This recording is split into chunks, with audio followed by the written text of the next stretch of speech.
Unique had got locked up. So now they wanted to do a positive record called Erase Racism. Who came up with that? G-Rap. Okay, he came up with the idea. G-Rap came up with the whole idea. He said, yo, I want to do a record with Biz and Kane. We're going to do Erase Racism. I said, bet. So I'm thinking, like, what can I use to make people listen? So I remember this track I had did for my man Unique, but I had to change it up because now this G, Kane, and Biz, right? So I said, yo, let me go ahead in the studio, work this up a little bit. So I made the changes, did the drum rolls, and put the other beat with it. And Kane came in and said, oh, yeah, that's dope. So Kane started writing. Now G didn't get there yet. So Biz is over there writing. So Biz got his notebook.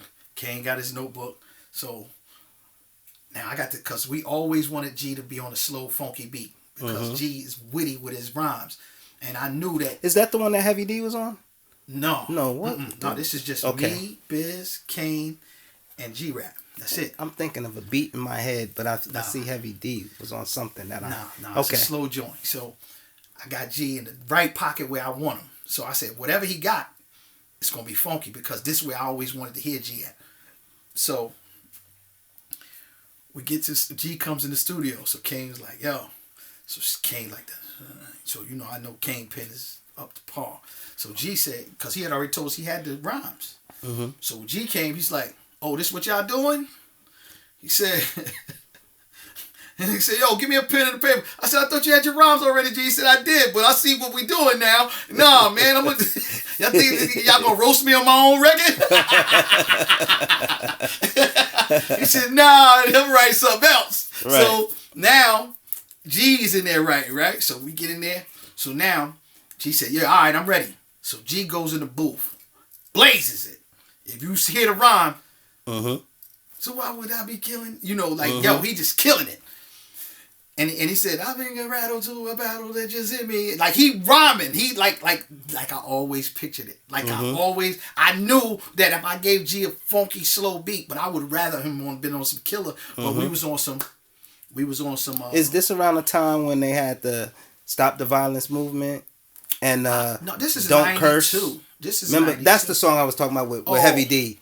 Don't Curse. I think Don't Curse is after this. Okay. All right. Because now, all right, so I said, all right, Biz, what you got, right?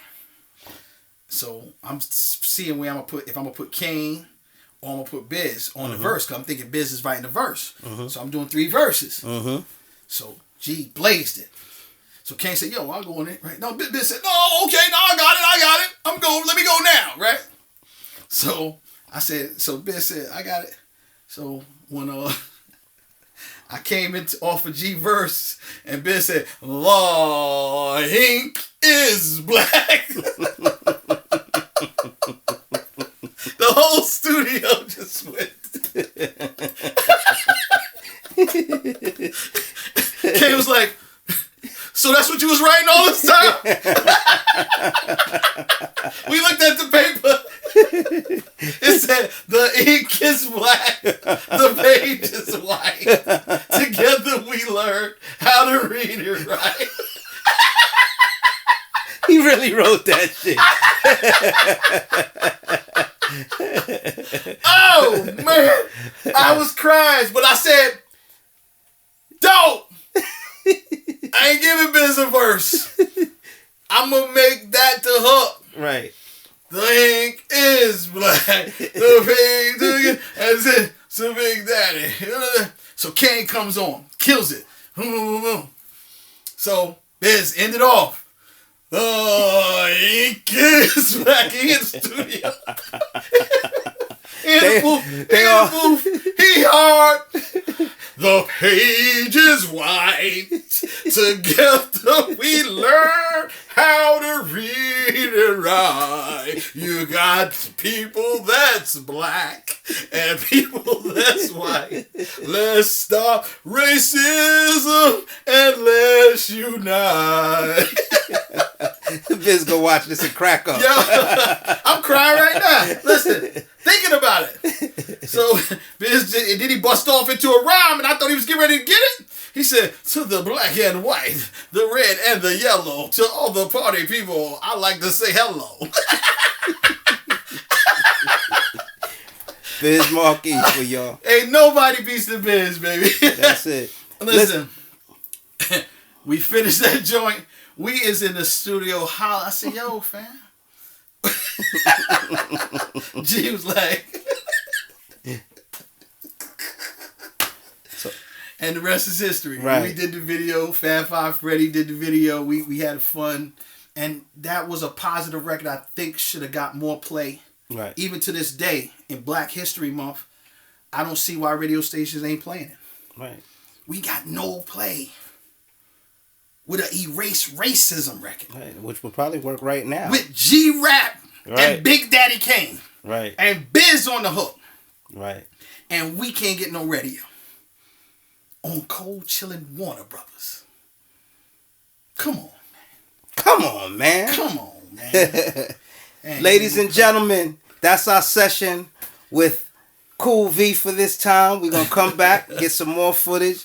This is the God's Honest Truth. We're going to do with it, Kool man. V. I'm going to tell y'all stay all. tuned. Y'all stay tuned. Y'all stay tuned. I'm talking, Kraze. Let them know what book's out now. That symphony. Get that symphony. Right. Inspirational. Cool. This Lucio Dutch says with Lucio Dutch. He wrote it. Hip Hop Hands Foundation. They supported me. BP Entertainment. Man, listen. This is therapy right here. For us brothers that's going through a lot of things, man. Pull out that positivity. Right. Because we all been taught to cling to this negative stereotype. These negative codes. These negative ways of thinking. Like people telling people are rats. Like, do you really know what a rat is? A rat is a person that does a crime with another person and gets caught and tells on the person that he did a crime with. Right. Not a rat ain't a person that saw somebody do something and they're telling on them. Right. If I saw you doing wrong and I'm telling that you did it, right. I didn't do that crime with you. You doing that on my block. Right. Why you doing that on my block? What, I ain't supposed to tell? Right. That's not a rat. That's different. That's upholding your block. Right. Somebody do something on your block, you're supposed to tell. You ain't supposed to feel bad about telling on somebody that's doing wrong stuff around you. We have to right the wrongs. I ain't saying everybody got to go to jail. I ain't saying tell the police. Tell somebody that could do something. Right. That can change the situation. That could change the situation. I ain't saying run to the police every time. Don't get me wrong. But you should tell somebody that could change the situation, and we could all come together and understand that we don't have to do wrong things to each other, man. But a rat is not a good person telling on a bad person, or a good person telling on a good person. A rat is a criminal himself that does crime and tells on another person that does crime. That's a rat. There you go. That's not cool. Now, the next book that's out now. Oh, man. The collector's item right there. Right. Y'all go get that. DJKoolV.com, man. Just go to DJKoolV.com. Get this book. I promise you, you won't be disappointed. It's about the record that I never got paid for and my biggest record in my career. Mm-hmm. I'm not crying, ladies and gentlemen. I'm just telling the truth. People are telling their truth. I'm telling the truth. This is the truth. Biz will tell it to you. Look at Biz on the back. He's a part of this. This is not some of the information I had to get from Biz that I didn't remember myself. I can't tell you I'm going to remember everything, but I have a problem telling you I can't remember. Mm-hmm. All right?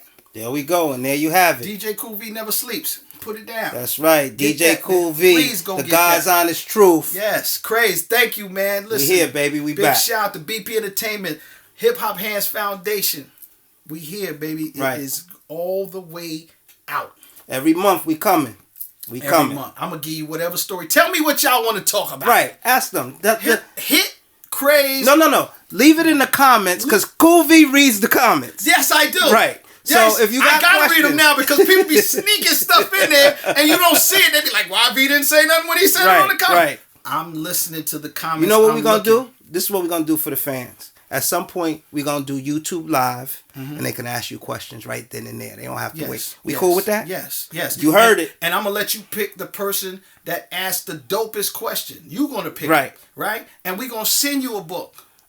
We gonna send you a book. There you go. So y'all get them questions right. I'm gonna send you a symphony on me and a Cut MasterCard because it's going to be a promotion in a minute with my Cut MasterCards. Are you going to autograph it for him or no? Yeah, I'm going to autograph the book. Okay. That's definitely. There you have it. Y'all heard it. I ain't got my Cut MasterCards on me. I'm late. I'm slipping. You know what I'm saying? But I got them, and y'all going to see them. Thank you, Kraze, for having me on here, man. And I appreciate y'all for looking and watching and supporting those videos that are out there. Some of y'all made me look at things a different way. But I'm going to tell it to you just how it is. I can't tell it to you no other way. And I did wait 30 years to tell it. But think about it. The government don't release papers till 30 years later because the attachment is over. Right.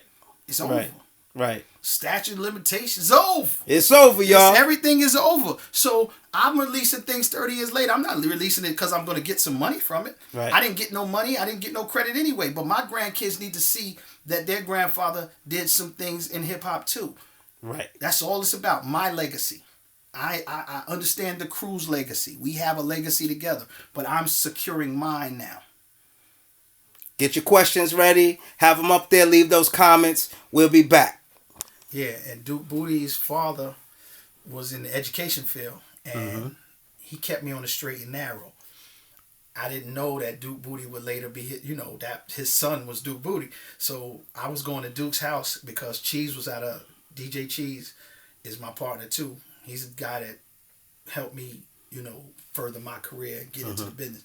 So Duke was producing for Cheese and then Word of Mouth. They are from my town too. And Mr. Fletcher, I walked in Duke's house and I saw a picture of Mr. Fletcher and I'm like, that's your father? He said, that's my father. I was like, he the one that kept me in school, like when I was trying to go the other route. So Duke took me to the studio and Cheese had put down some cuts, but he didn't finish them. So I finished off the cuts on that record, and that was a big thing for me because I'm making a record with Duke Booty, the dude that made the message. Furious 5 is one of my greatest inspirations of what I am today. Right. Grandmaster Flash and the Furious 5 is why I'm probably sitting here talking on this camera, because it made me just want to do this that much more. So them people right there outside of Juice Crew and 45 King, I think that's influential in my record making process, because I learned something from each one of them in the studio. As well as Marley Marl, but you said outside of the Juice Crew. So outside of Marley, I learned a lot from them.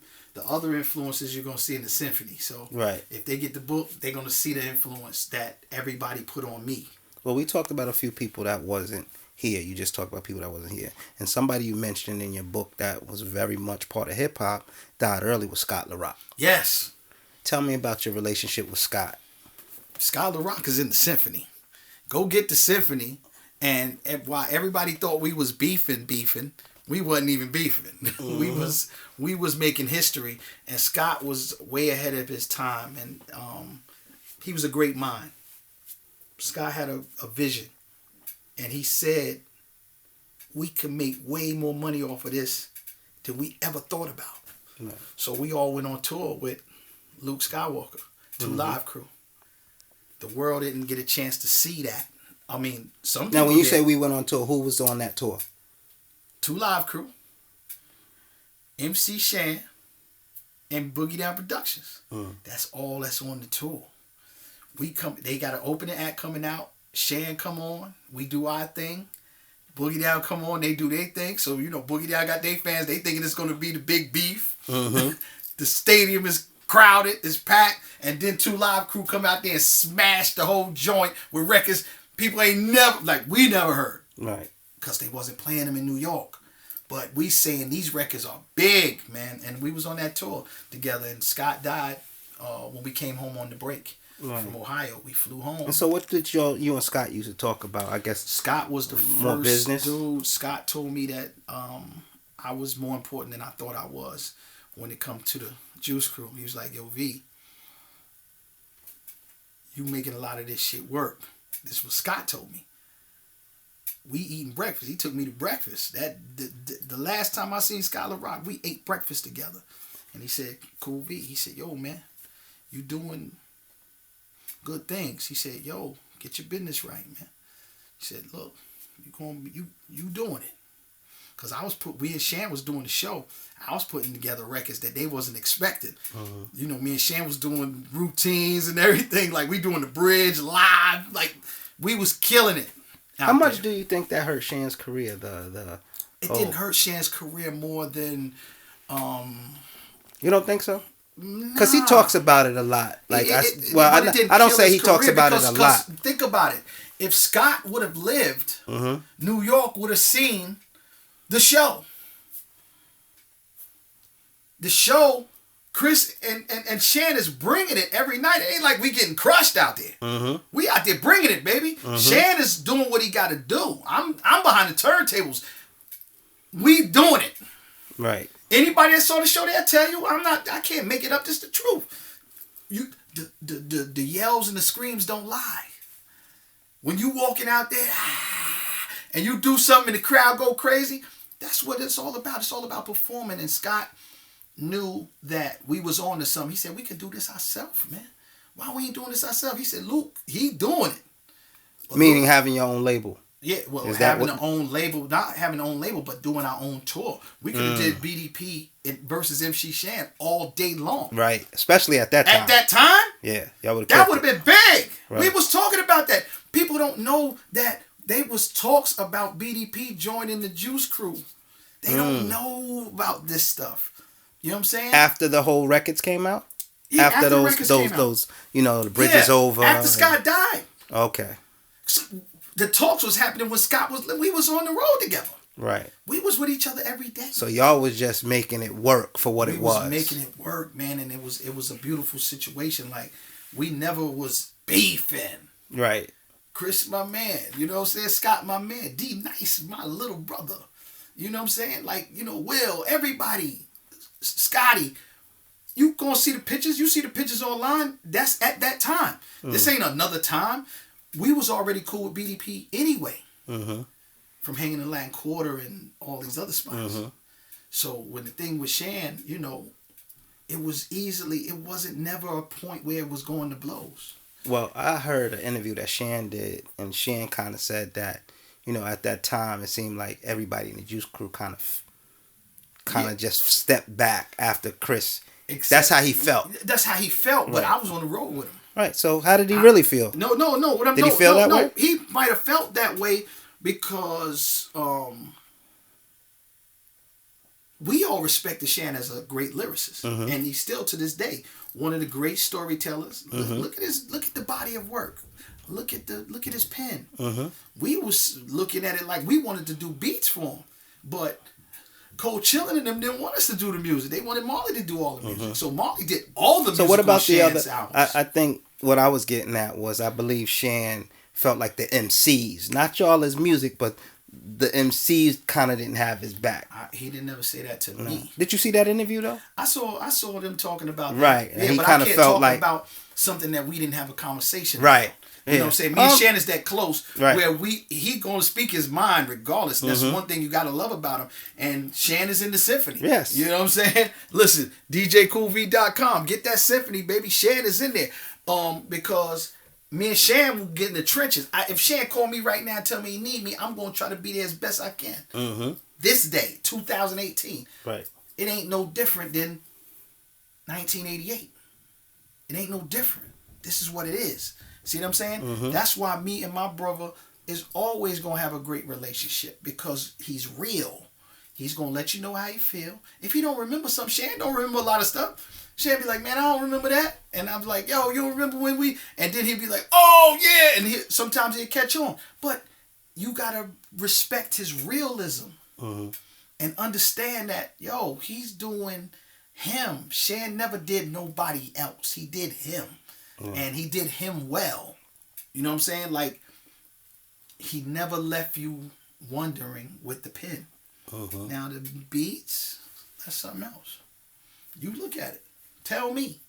You mean the production? Yeah. You tell me. I mean, his first stuff was dope to me. No. Historic. Right. I'm talking about in the war with the Boogie Down things. Right. Come on, man.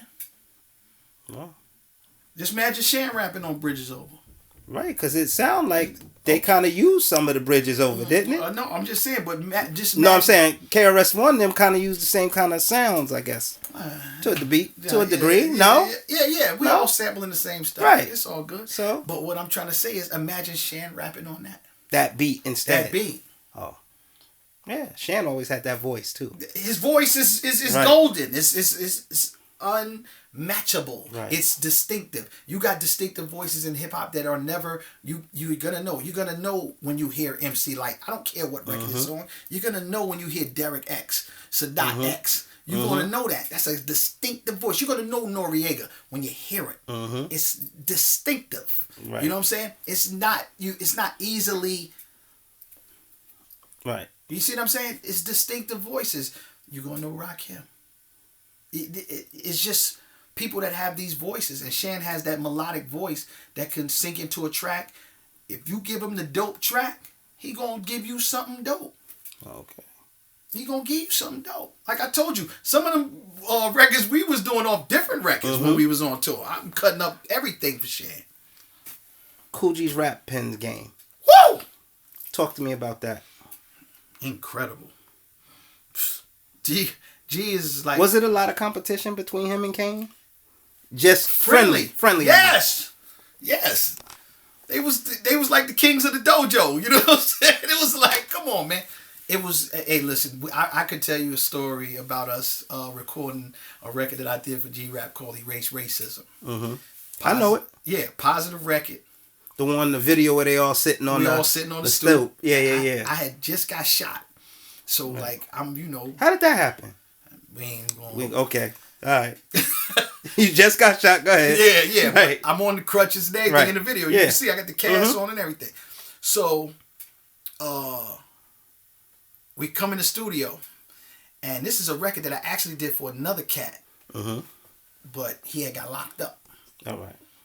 His name was Unique, also from Jersey. Okay. So we had a deal for him and Diamond Shell on Polydor, I think it was. Biz know what label it was. Polydor, Polygram, one of them polys, right? And him and Diamond Shell was never supposed to be on the Cold Chillin' deal.